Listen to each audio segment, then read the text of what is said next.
Oke, bismillahirrahmanirrahim. Assalamualaikum warahmatullahi wabarakatuh. Ya, kita masuk hari ini kembali di mata kuliah hukum acara peradilan agama pertemuan kedua. Kita membahas hukum acara peradilan agamanya. Hukum acara peradilan agamanya ya.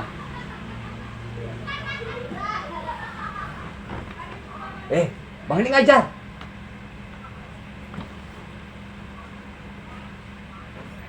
Ya, yang pertama kita cari dulu ya pengertian hukum acara peradilan agama. Jadi hukum acara peradilan agama ini kalau kita lihat terdiri dari maaf ya, video belum buka ya. Terdiri dari dua kata, hukum acara dan peradilan agama. Ya, hukum acara itu kalau kita cari artinya, hukum acara sering disebut dengan istilah hukum proses atau hukum formal. Hukum formal, hukum yang dijalankan. Jadi kalau kalian udah belajar hukum perdata, pidana, acara perdata, acara pidana, pasti kalian ngerti hukum formal dan hukum material. Ya, hukum formal itu hukum yang dijalankan. Kalau material itu, kalau hukum formal itu hukum yang dijalankan atau pelaksanaan hukum yang sesuai dengan undang-undang. Kalau hukum material itu lebih kepada undang-undangnya sendiri. Ya. Jadi di tujuannya ini, tujuan dari proses hukum acara ini lebih kepada melaksanakan penentuan bagaimana hukumnya suatu kasus dan bagaimana hubungan hukum antara dua pihak yang berperkara itu sebenarnya dan seharusnya sesuai dengan peraturan perundang-undangan. Jadi tujuan dari hukum acara ini lebih kepada gimana kita meletakkan posisi masing-masing pihak dalam satu kasus, ya kan, antara pihak pemohon, termohon, atau pihak penggugat dan tergugat. Itu juga kalian harus ngerti. Di mana kita meletakkannya dalam suatu kasus itu untuk jalannya sesuai dengan hukum acara. Sebelumnya perlu juga saya jelaskan perbedaan pemohon dan penggugat, ya kan. Jadi kalian juga nanti sebagai sarjana hukum harus tahu juga perbedaan antara pemohon dan penggugat. Itu beda sebutan, ya. Dimana bedanya? Kalau pemohon itu lebih kepada pihak suami yang mengajukan permohonan cerai talak terhadap istrinya, ya. Kalau penggugat itu lebih kepada pihak perempuan atau pihak istri yang menggugat untuk dilakukan perceraian terhadap pernikahan dia dengan suaminya. Jadi harus jelas dulu ya. Jadi nanti kedepannya saya bicara tentang pemohon, termohon, penggugat, tergugat, lebih kepada gitu. Jadi kalian udah ngerti lah batasan-batasannya nanti gimana. Jangan nanti bingung juga di mana kok bahasanya ada pemohon, ada penggugat, ya kan? Jadi itu kalian harus ngerti. Selanjutnya, dalam hukum acara diistilahkan dengan hukum formal, maka pengertiannya ditekankan pada masalah bentuk atau cara. Ya, jadi di sini bentuk atau cara. Apa itu bentuk atau caranya? Itu ya lebih gimana dalam satu perkara dalam peradilan agama itu berlangsung, mulai dari tahap awal, ya, mulai dari pendaftaran ke pihak pengadilan, pendaftaran, baru pihak pengadilan mengatur jadwal mediasi. Setelah mediasi, jika tidak ditemui sepakat, baru dilaksanakan proses peradilan, diatur jadwal peradilan, ditunjuk majelis hakim, ditunjuk paniteranya. Jadi prosedur-prosedur itu nanti harus tahu juga, nanti saya jelaskan juga. Jadi ini ya pertama tahap kedua ini kita lebih kepada pengertiannya dulu. Selanjutnya, bahwa hukum acara atau formal itu sebenarnya hanya untuk mengabdi dan untuk mewujudkan atas mempertahankan hukum material. Nah, jadi fungsi dari hukum acara ini, hukum formal ini adalah untuk menjalankan hukum material, ya kan? Hukum acara ini, hukum material ini yang berupa undang-undang, peraturan perundang-undangan yang banyak di Indonesia ini nggak akan mungkin dia bisa berjalan sendiri, ya kan? Dalam proses perjalanannya, kalau dalam proses peradilan itu disebut dengan hukum acara. Kita dalam proses beracara di pengadilan lebih melihat kepada undang-undang yang ada dan diaplikasikan di sidang peradilan. Ya, misalnya kalau dalam hukum acara peradilan agama ini apa yang berkaitan? Misalnya pembagian waris secara Islam. Di mana kita bisa lihat di kitab fikih, ya kan? Kitab-kitab yang mengajarkan tentang pembagian warisan, harta kekayaan. Karena kita bicaranya peradilan agama, jadi kita ngambilnya di sumber hukum Islam. Kan? Lain kalau kita bicaranya hukum acara perdata. Ada juga masalah waris di hukum acara perdata, tapi ngelihatnya kemana? Bukan ke fikih, lebih kepada undang-undang yang ada, KUH perdata, ya kan? Di situ ada pembagian hak waris, ya kan? Atau hukum-hukum yang berkaitan lagi. Jadi di sini kita bisa lihat juga perbedaannya, kan? Antara yang diatur itu sebenarnya sama, tapi sumber hukumnya yang berbeda. Kalau dia di hukum acara peradilan agama lebih kepada segala sesuatunya yang berdasarkan syariah atau hukum Islam. Jadi di sini mengutamakan kebenaran formal, bukan berarti hukum acara perdata sekarang ini menyampingkan kebenaran material. Ya, jadi di sini walaupun kita melaksanakan hukum acara peradilan agama, bukan berarti kita lepas atau tidak terikat dengan hukum acara perdata. Pada intinya hukum acara perdata dan peradilan agama ini pada dasarnya itu sama. Sama, cuman hanya dalam hukumnya saja yang berbeda. Kalau yang di hukum acara perdata dia umum, hukum acara peradilan agama dia di bidang agamanya. Jadi bedanya itu, ya, kalau dari segi jalannya persidangan itu lebih dan kurang sama. Kalau kalian lihat perceraian di hukum di peradilan agama dengan perceraian di pengadilan negeri itu lebih kurang sama. Ya, bedanya paling dengan apa? Sumpahnya, ya kan? Dasar hukum hakim dalam menjatuhkan putusan itu pasti beda. Nah, dasar penggugat mengajukan gugatan, nah, tergugat dalam melakukan jawaban itu pasti beda. Mereka ngelihatnya kepada hukum-hukum umum. Nah, kalau yang di agama walaupun sama, ada permohonan cerai talak, ada jawaban, ada replik, duplik, segala macam. Itu lebih kepada aspek agamanya lebih ditekankan di situ.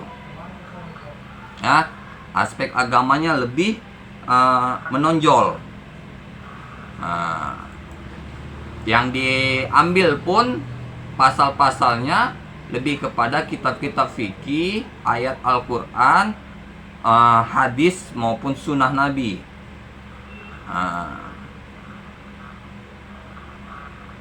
Selanjutnya kita lihat di pengertian peradilan agama. Peradilan agama adalah salah satu dari peradilan di negara Indonesia yang sah.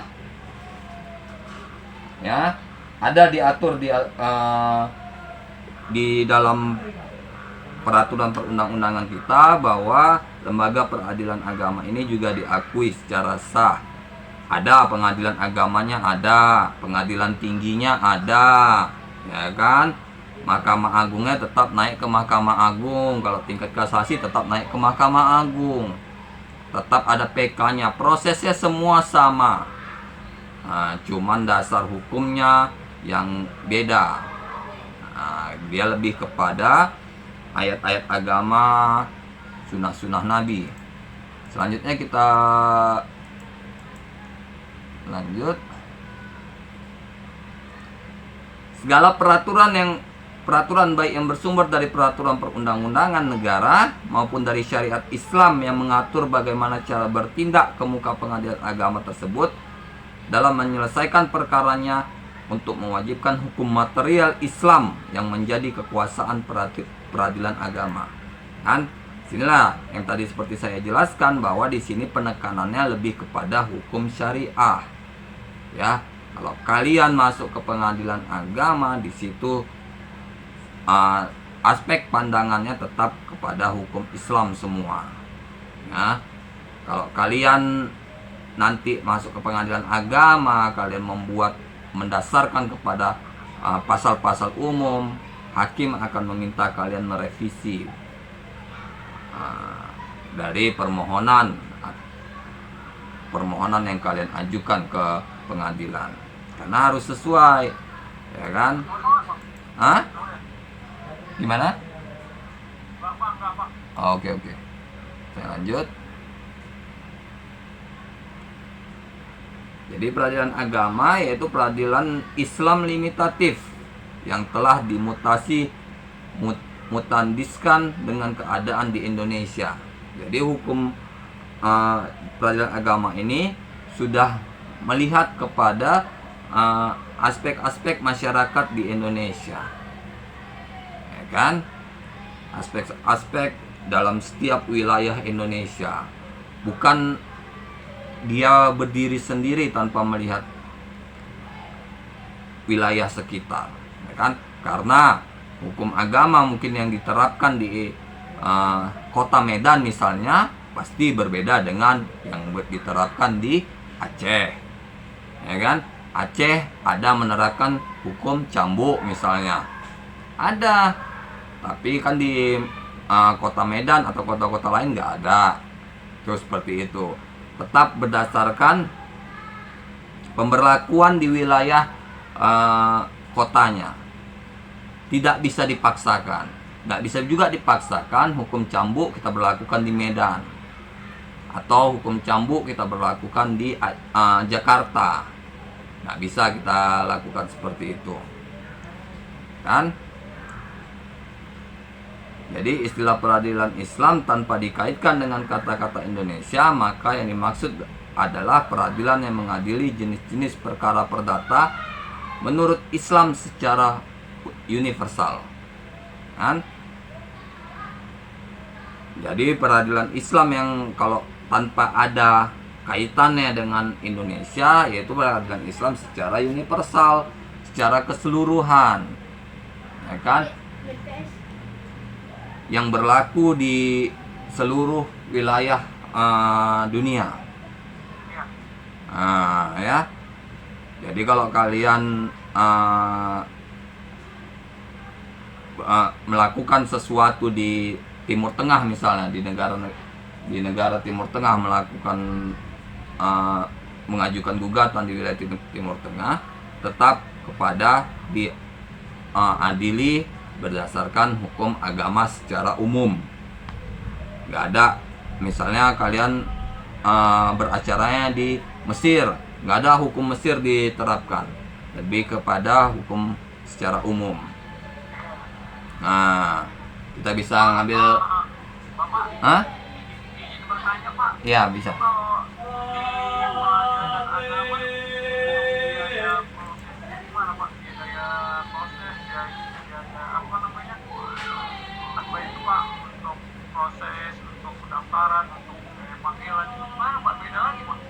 Itu kalau yang saya tahu ya, kalau untuk pendaftaran pertama pastinya kita yang mendaftarkan perkara itu kita yang bayar duluan, ya. Kalau biaya sidang sih nggak Terakhir saya mendampingi orang dalam kasus cerai itu cuman bayar biaya sidang Rp1.000. Ya, karena masih ditanggung negara. Ini lebih ditanggung kepada Kementerian Agama.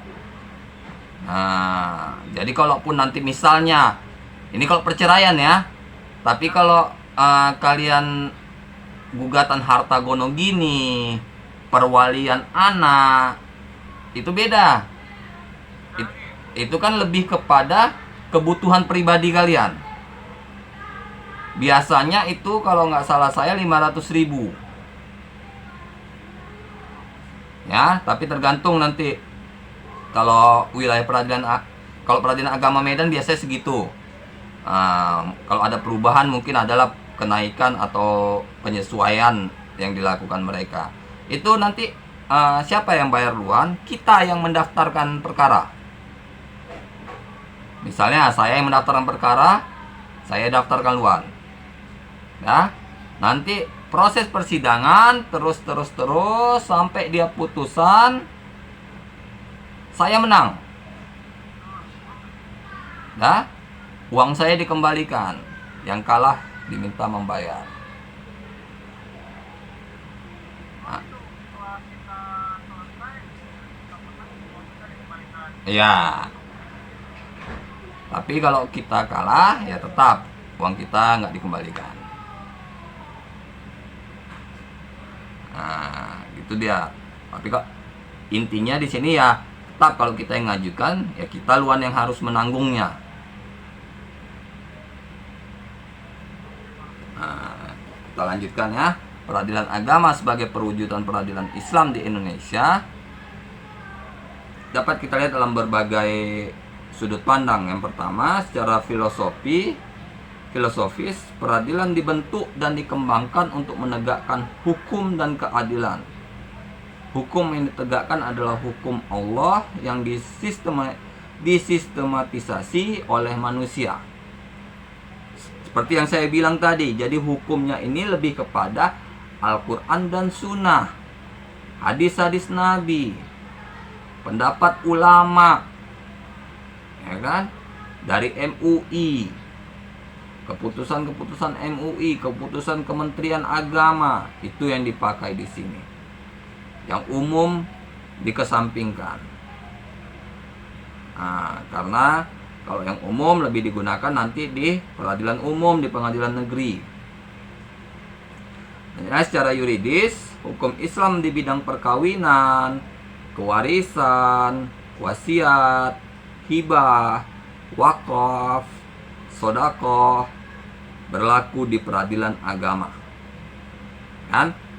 Jadi kalian kalau dalam ada nih permasalahan, misalnya masalah waris, kalian bisa limpahkan ke pengadilan agama. Wasiat pun bisa kalian limpahkan ke situ kalau ada sengketanya.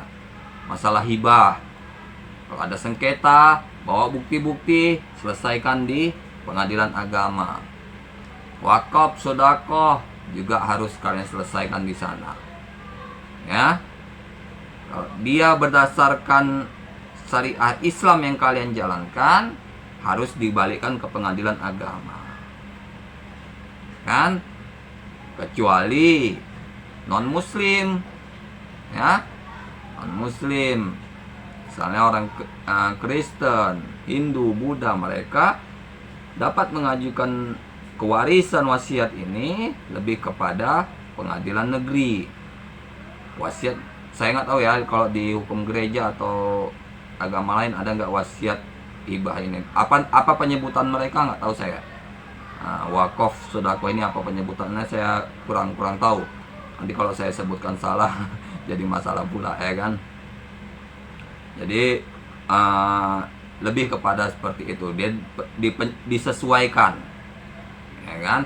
Kalau yang hukum Islam tetap di pengadilan agama, tetap segala sesuatunya berjalan berdasarkan hukum Islam, ya. Apapun yang kalian gugat, apapun yang kalian daftarkan perkara ke sana, pasti diselesaikan secara hukum Islam. Jadi secara historis peradilan agama merupakan salah satu mata rantai peradilan Islam yang berkesinambungan sejak masa Rasulullah Shallallahu Alaihi Wasallam, kan? Jadi tetap nih yang dari masa Rasulullah, ya kan, para sahabat, tabi'in, ini ada semua, sejalan semua, tidak ada yang menyimpang, tetap berdasarkan syariah, tetap berdasarkan sunnah Nabi. Selanjutnya, secara sosiologis, peradilan agama didukung dan dikembangkan oleh dan di dalam masyarakat Islam. Ya. Masyarakat yang mayoritas Islam akan dikembangkan peradilan Islam. Maka kemungkinan kita tidak akan menemukan peradilan Islam, misalnya seperti di Korea Utara, misal ya, saya nggak tahu pasti ya, Korea Selatan, misal, karena di sana amat sangat minim, di bawah 10, tapi nggak tahu saya ada apa enggaknya, saya nggak pastikan, misalnya seperti itu ya. Jadi unsur-unsur peradilan agama meliputi kekuasaan negara yang merdeka, penyelenggaraan kekuasaan negara yaitu pengadilan, perkara yang menjadi wewenang pengadilan, orang-orang yang berperkara, hukum yang dijadikan rujukan dalam berperkara, prosedur dan dalam menerima, memeriksa, mengadili, memutus, menyelesaikan perkara, penegakan hukum keadilan sebagai tujuan. Ya, jadi sini ini tujuannya sudah jelas, ya kan? Mulai dari wewenang pengadilannya, orang-orang yang berperkara harus jelas, ya, hukum yang dijadikan rujukan dalam berperkara. Ya, kalau kita mengajukan gugatan atau permohonan, harus ada nih dasar hukum yang kita jadikan modal untuk mengajukan gugatan. Kita nggak mungkin mengajukan gugatan atau permohonan hanya sebatas misalnya cerpen, ya kan, atau mengarang bebas tanpa ada dasar hukum, tanpa ada pasal undang-undang yang mungkin dilanggar. Tetap itu harus ada semua. Selanjutnya, Undang-Undang Aturan Hukum Acara Peradilan Agama disebutkan pada bab 4 Undang-Undang Peradilan Agama, di antaranya bahwa hukum acara yang berlaku di pengadilan agama adalah hukum acara perdata yang berlaku pada lingkungan peradilan umum, kecuali yang telah diatur khusus dalam Undang-Undang Peradilan Agama. Inilah yang saya bilang tadi, kalau ketentuan dalam peradilan umum itu tidak hilang di pengadilan agama, tetap dilaksanakan. Akan tetapi jika ada peraturan dalam pengadilan agama yang sama dengan pengadilan umum, maka pengadilan umum ini diabaikan, digunakan yang pengadilan agama. Ya, jadi harus jelas ya. Tapi kalau belum ada diatur nih di pengadilan agama, ada yang belum diatur tapi sudah diatur di hukum acara perdata, maka digunakan di yang hukum acara perdata. Nah, kalau udah ada tetap hukum acara pidananya. Jadi selanjutnya kita bicara masalah sumber hukum acara peradilan agama. Peradilan agama adalah peradilan Islam di Indonesia yang wewenangnya memeriksa, memutus, dan menyelesaikan perkara di tingkat pertama antara orang-orang yang beragama Islam. Ya, perkara-perkara tingkat pertama, pengadilan agama di tingkat pertama ya, antara orang-orang yang beragama Islam di bidang perkawinan. Perkawinan ini masalah apa? Misalnya pembatalan perkawinan, mungkin kalian juga sudah dengar ya kan, pembatalan perkawinan, ya kan, pendaftaran perkawinan harus didaftarkan juga, perceraiannya. Nah, yang berkaitan dengan perkawinan, perceraian, hak asuh anak, apalagi hak nafkah anak, nafkah selama proses persidangan, nafkah selesai persidangan atau masa tunggu. Jadi dalam perceraian di pengadilan agama ini ada tuh nafkah tunggu, ya kan? Perempuan kan setelah bercerai harus ada waktu tunggu 40 hari setelah perceraian. Jadi selama itu dia kan, si perempuan tidak bisa melangsungkan pernikahan, maka tetap suaminya atau mantan suaminya tetap menafkahinya.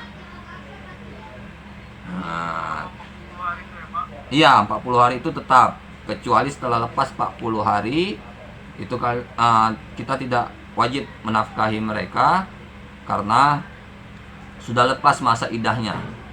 Terserah dia bisa bekerja, dia bisa menikah lagi dan segala macamnya.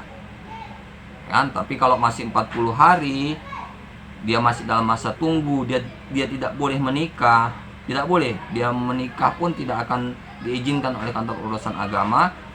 Itu kalian tetap harus menafkahinya. Ada juga nafkah anak, ya kan? Makanya kalau anak ikut istri, maka suami harus menafkahi anak. Uang makannya, kalau anaknya masih bayi, uang susunya, uang buburnya, segala macam. Kalau anaknya sekolah, uang makannya, uang pendidikannya, uang jajannya. Walaupun sampai kapan itu, Pak? sampai anak berumur 17 tahun. Setelah dia atas 17 baru lepas nafkahnya. Ya, kalau mau ngasih terserah, itu hak antara orang tua dengan anak. Tapi kalau masih di bawah 17 tahun itu wajib kalian kasih, si ayah wajib menafkahi anak sampai anak tamat SMA lah. Ya. Nah, 17 itu Banyak, Pak. Jadian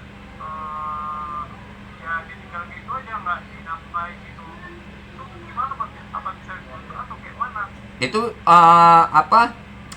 istri bisa melakukan gugatan. Gugatan.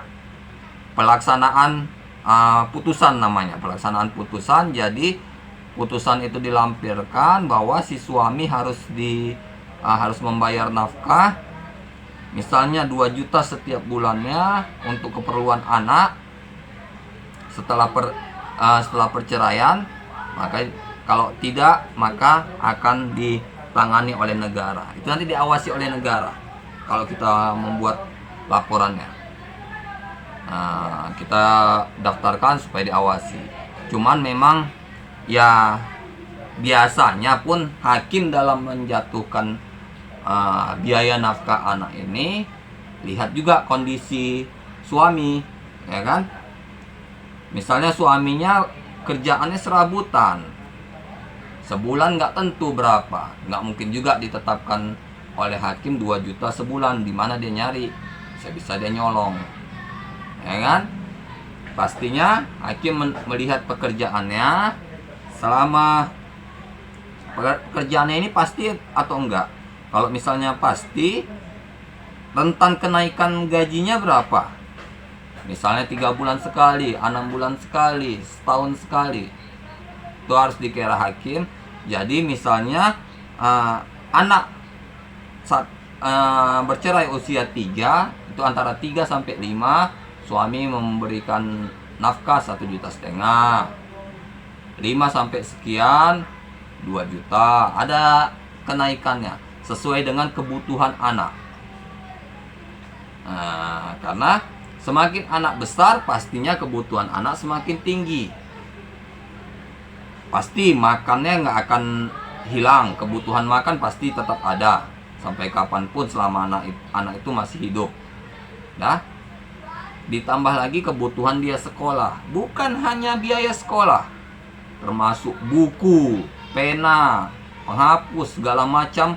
Itu uang LKS, uang apapun yang diminta anak itu tanggung jawab suami. Kalaupun istri mau bantu, istri bisa bantu asal dengan kesepakatan bersama, ya kan? Tapi di sini tidak ada kewajiban istri, ya, tetap kewajiban suami. Makanya harus hati-hati dalam mengajukan ini nggak bisa apa, kita nggak bisa lepas. Kalau ada anak pasti. Nah, keseringan kalau ada anak itu pasti jatuh hak asuhnya kepada ibu. Apalagi kalau masih ASI, akan susah jatuh ke tangan ayah. Kenapa? Ayah tidak bisa menggantikan ASI ibu. Nah, tetap anak harus diberi ASI karena anjuran dokter, ASI wajib bagi anak sampai dia usia 2 tahun. Selanjutnya di peradilan agama ini juga membahas masalah kewarisan, wasiat dan hibah yang dilakukan berdasarkan hukum Islam. Ya kan? Waris dalam hukum Islam. Nanti ada juga mata kuliah hukum waris Islam. Saya nggak tahu kalian udah ngambil atau belum. Itu kalau antara laki-laki dan perempuan 2:1 itu dalam hukum Islam. Nah, kalau mau berdasarkan hukum Islam. Tapi kalau berdasarkan kesepakatan bersama 1:1 ya itu kesepakatan mereka lah bagi yang menerima waris. Wasiat ini pesan terhadap harta benda ahli waris sebelum dia meninggal. Misal ada orang tua sebelum meninggal dia bikin surat depan notaris ataupun pengacara bahwa setelah saya meninggal harta warisan saya 20% diserahkan untuk pembangunan masjid misalnya. Itu wajib dilaksanakan. Ya. Kalau ada tulisan orang tua kalian di bawah bantal, di lemari peninggalan orang tua, itu wajib kalian jalankan. Kalau memang ada hartanya. Gimana hak waris terhadap anak angkat? Anak angkat tidak ada hak dalam mewarisi harta warisan orang tua. Ya. Jadi kalau ada anak angkat, jangan kalian masukkan ke daftar warisan. Nggak ada haknya di situ. Jadi anak angkat ini lebih kepada wasiat. Misal kalian sebagai orang tua, jika meninggal harus tinggalkan surat wasiat. Jika ingin mengasihi untuk anak angkat. Jika kalian tidak meninggalkan surat wasiat, maka anak angkat tidak dapat apa-apa. Ya kan?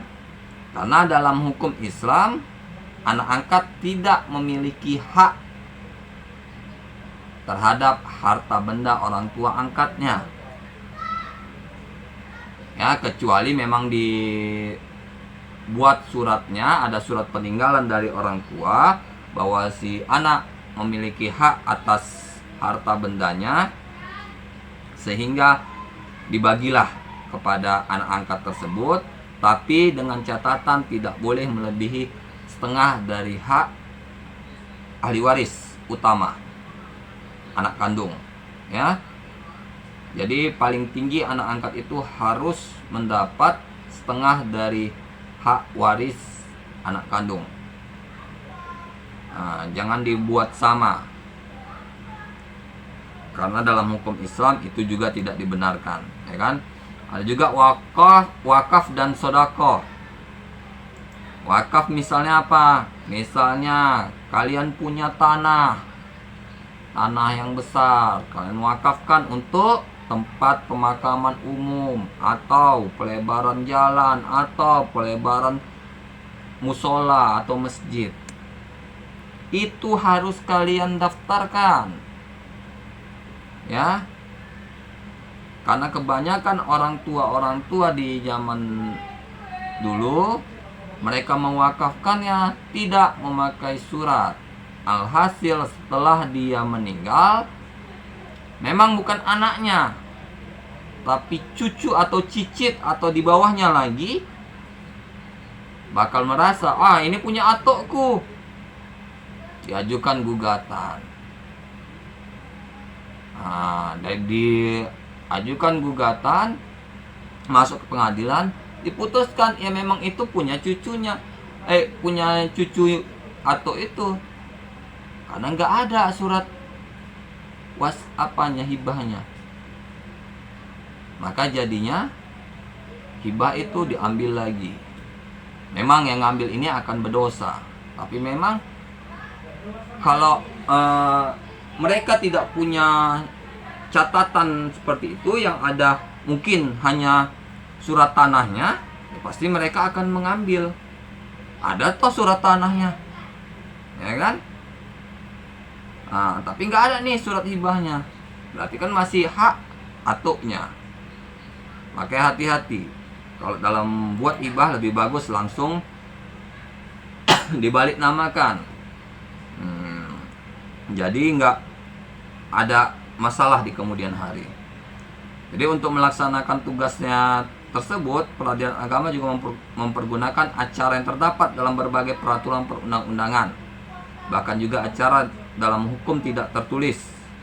Maksudnya hukum formal Islam yang belum diwujudkan dalam bentuk peraturan perundang-undangan dalam negara Indonesia, ya kan? Ada nih yang keputusan-keputusan itu kan belum termasuk undang-undang, tapi masih dipergunakan, masih ada dipergunakan. Misalnya keputusan menteri, MUI, ya kan, itu masih diambil pandangan-pandangannya dalam menjatuhkan putusan. Dengan diundangkannya Undang-Undang Nomor 7 Tahun 89, maka hukum acara peradilan agama sudah konkret, yaitu hukum acara yang berlaku di pengadilan agama adalah hukum acara perdata yang berlaku pada lingkungan peradilan umum, kecuali yang telah diatur khusus dalam Undang-Undang Peradilan Agama. Jadi di sini yang tidak berlaku apa? Misalnya masalah waris, wasiat, hibah ada di KUH Perdata, itu tidak berlaku. Perkawinan itu tidak berlaku, ya kan? Tapi yang umum yang masih belum ada di pengadilan agama, maka dapat berlaku. Jadi hukum acara peradilan agama sekarang bersumber pada dua aturan, yaitu Undang-Undang Peradilan Agama, yang kedua undang-undang yang berlaku di lingkungan peradilan umum. Jadi peraturan inti perundang-undangan yang menjadi hukum acara peradilan agama yaitu HIR atau Head Herzian Inlandse Reglement, atau disebut juga dengan RIB atau Reglement Indonesia yang dibaharui. Ya.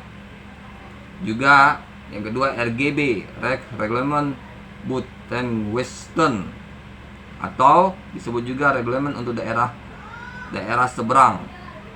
Maksudnya di sini adalah luar Pulau Jawa dan Madura. Ada RSV yang zaman penjajahan Belanda dahulu berlaku untuk Raad van Justice. Ada BW, Burgerlijk Wetboek, atau yang kita kenal sampai saat ini adalah sebagai Kitab Undang-Undang Hukum Perdata. BW. PVS itu pidana. Ada juga Undang-Undang Nomor 2 Tahun 89 tentang peradilan umum, dan Undang-Undang juga peraturan perundang-undangan hukum acara perdata yang berlaku di peradilan umum dan peradilan agama. Yang pertama Undang-Undang 48 2009 tentang kekuasaan kehakiman, 1485 tentang Mahkamah Agung, dan undang-undang perbaharuannya ya. Ini kita undang-undang dasar karena tetap harus kita pergunakan. Ada juga Undang-Undang Nomor 1 Tahun 74, PP Nomor 9 Tahun 75 tentang perkawinan. Di belakang KUH Perdata tuh biasanya ada.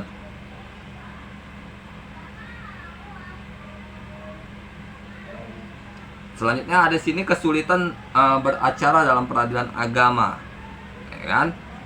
Harus kita ketahui juga, kita sebagai ahli praktisi hukum, mungkin kalian ingin menjadi pengacara dalam mendampingi klien kalian dalam beracara. Di sini ada beberapa kesulitan.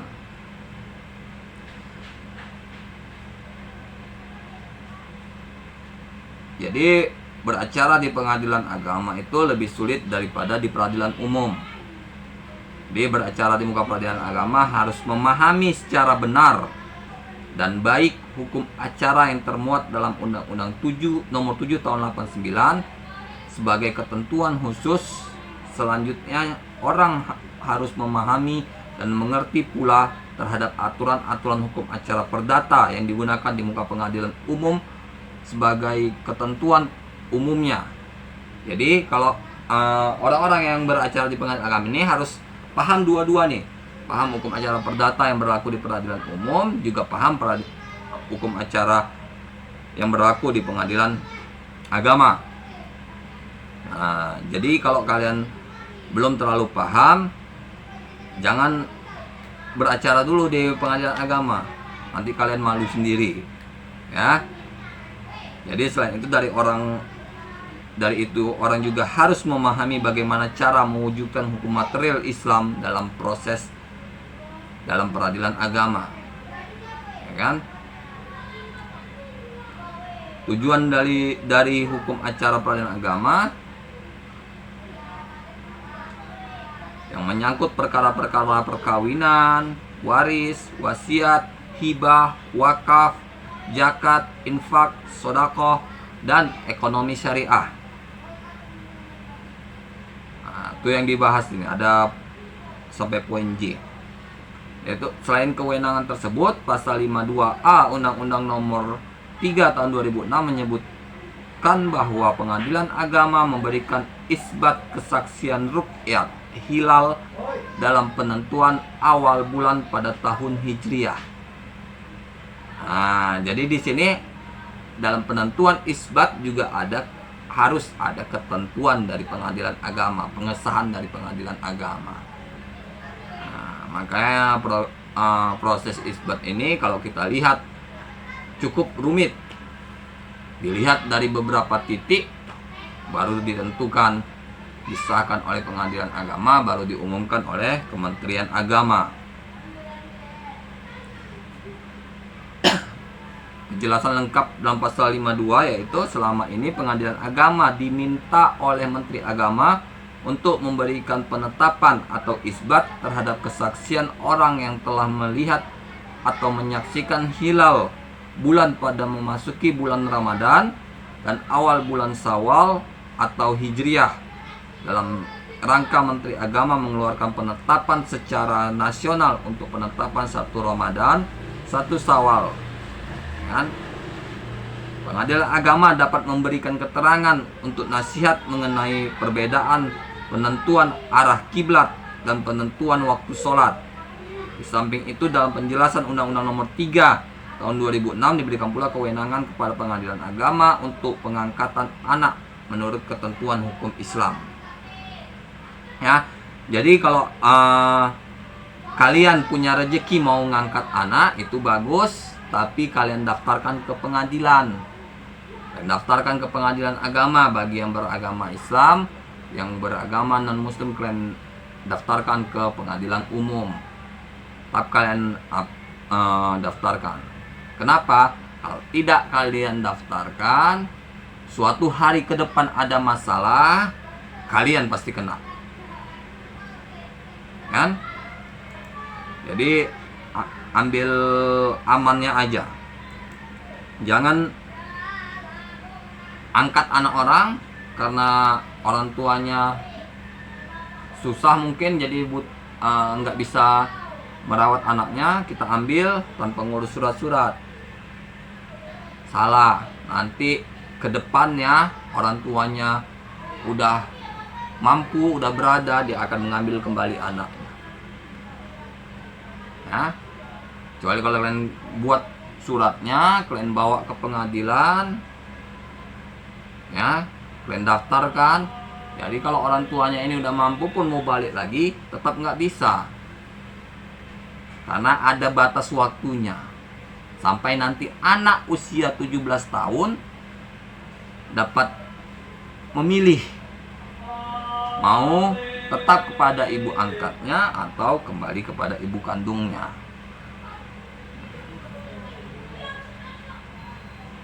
Jadi di sini ada fungsi hukum acara peradilan agama. Yang pertama, fungsi mengadili, judicial power, yaitu memeriksa dan mengadili perkara yang menjadi kewenangan mengadili agama di wilayah masing-masing. Kan? Ini fungsi hukum pengadilan agama, ini fungsi mengadili yang pertama. Yang kedua, fungsi pengawasan, yaitu mengadakan pengawasan atau pelaksanaan tugas dan tingkah laku hakim, panitera, sekretaris, dan seluruh jajarannya sesuai pasal 53 ayat 1 Undang-Undang Nomor 7 Tahun 1989, Junto Undang-Undang Nomor 3 Tahun 2006 tentang pengadilan agama, Fait Undang-Undang Nomor 4 Tahun 2004 tentang kekuasaan kehakiman. Jadi semua tindakan hakim, panitera, sekretaris itu tetap diawasi, diatur dalam undang-undang, sehingga tidak bisa mereka suka hati mereka, sesuka hatinya. Ada juga fungsi pembinaan, yaitu memberikan pengarahan, bimbingan, dan petunjuk kepada jajarannya, baik yang menyangkut tugas teknis yudisial, administrasi peradilan umum, dan administrasi umum. Ada fungsi administratif, yaitu memberikan pelayanan administrasi kepaniteraan bagi perkara tingkat pertama serta penyitaan dan eksekusi, perkara banding, kasasi, dan PK, serta administrasi peradilan lainnya. Jadi fungsi ini juga ada di pengadilan agama, ya. Penyitaan, eksekusi. Apa penyitaan terhadap apa? Barang-barang. Jika ada sengketa, misalnya sengketa hak warisan tanah, nah, diajukan gugatan, maka tanah itu akan ada dalam pengawasan pengadilan agama, sampai akan dipasang plang pengadilan agama sampai perkara itu diputus dengan kekuatan hukum tetap. Nggak ada lagi proses peradilan setelahnya. Ada juga fungsi nasihat. Nah, fungsi nasihat ini lebih kepada dalam proses peradilan di pengadilan itu, hakim itu selalu memberikan nasihat kepada para pihak. Memberikan nasihat, lebih baik diselesaikan dulu secara kekeluargaan, nggak usah lanjutkan peradilan ini.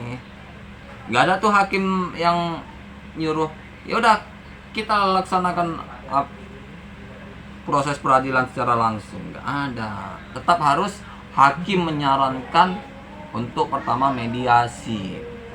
Proses kekeluargaannya juga harus diambil lagi. Supaya apa? Supaya tetap, karena dalam hukum Islam itu perceraian itu adalah sesuatu yang diharamkan.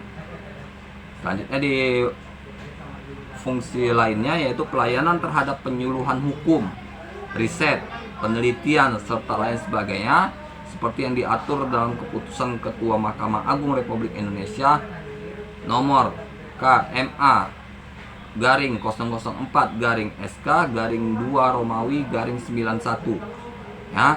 Jadi di sini ada fungsi pelayanan terhadap penyuluhan hukum. Apa ini contohnya?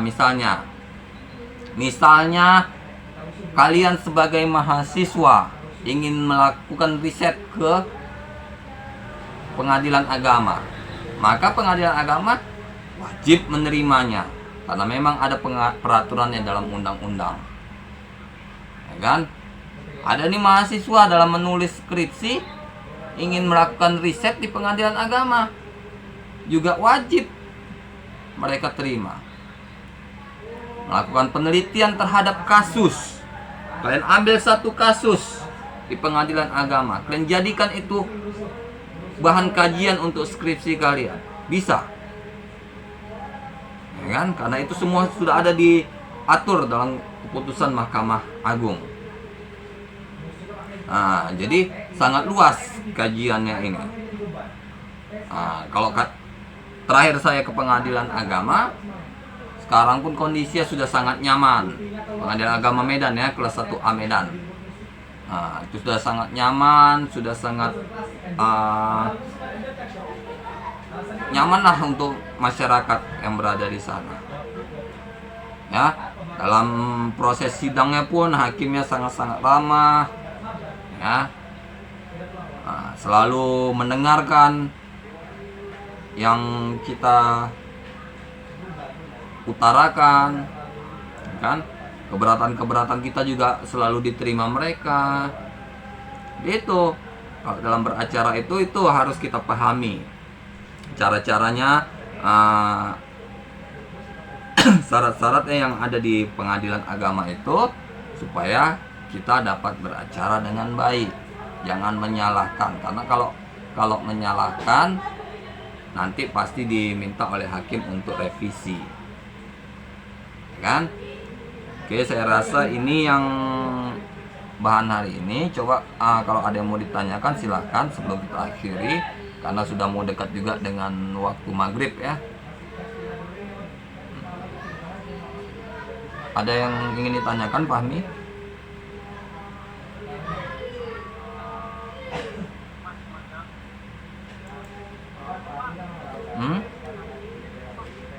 Suaramu nggak kedengeran? Itu nanti materi kita nggak ada dikirim Pak dalam bentuk apa gitu. Oh, mau dikirim juga? Baca-baca, bisa dibaca-baca ulang Pak. Oh ya, bisa nanti. Bisa. Itu saya pikir karena kalian juga kemungkinan orang-orang bekerja, makanya saya buatkan video biar enak kalian mengulang-ulangnya, sehingga lebih cepat kalian nangkap kalau mendengarnya daripada membacanya. Kalau membacanya kalian udah capek bekerja seharian, kapan lagi baca. Tapi kalau kalian ingin juga materinya untuk baca-baca, nanti saya siapkan. Iya, saya kan karena kalian mungkin banyak yang bekerja, saya takutnya kalau dikasih bahan nggak terbaca juga sama kalian. Kayak saya buatkan video supaya lebih bermanfaat. Jadi sambilan tidur kalian bisa pakai Walkman, sambil istirahat malam kalian bisa dengarkan lagi, ya kan? Jadi lebih masuk dia.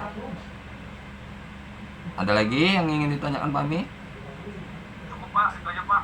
Oke, ini udah mau maghrib juga ya. Saya rasa cukup sekian pertemuan hari ini. Lebih dan kurang saya mohon maaf. Assalamualaikum warahmatullahi wabarakatuh.